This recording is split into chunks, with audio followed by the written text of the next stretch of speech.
গতকালকে পুলিশ এবং ওই বাংলাদেশ বর্ডার এরিয়াতে রামনগর এরিয়া বর্ডার এরিয়াতে ওয়েস্ট বিএসের অন্তর্গত যে বর্ডার এরিয়া আছে বিভিন্ন জায়গা থেকে আমরা এবং বিএসএফের সহযোগিতায় আমরা 12 জন বাংলাদেশিকে আমরা ধরতে পারছি, তো কমেছি আমরা এবং তাদেরকে আমরা জিজ্ঞাসাবাদ করছি এবং প্লাস তাদেরকে আমরা আইনগত ব্যবস্থা নিয়েছি এবং তাদের বিরুদ্ধে আমরা এফআইআর লজ করছি এবং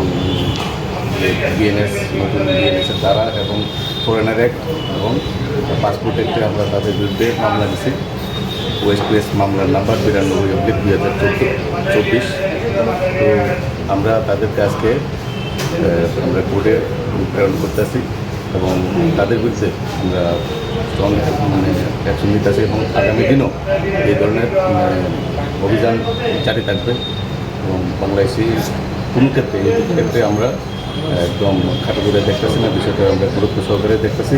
এবং এই যে ট্রেন্ড চলছে সেই ট্রেন্ডটা যাতে আগামী দিনে বন্ধ হয় এবং এটার জন্য আমরা প্রতিনিয়ত চেষ্টা করতেছি এবং আগামী দিনও এই ধরনের অভিযান জারি করতেছি। ইনভেস্টিগেশন ম্যাটার,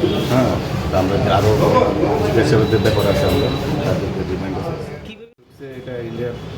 ত্রিপুরা বিভিন্ন এরিয়া দিয়ে ঢুকছে তারা, তাদেরকে তাদের কাছ থেকে কিছু টাকা পয়সা বাংলাদেশি টাকা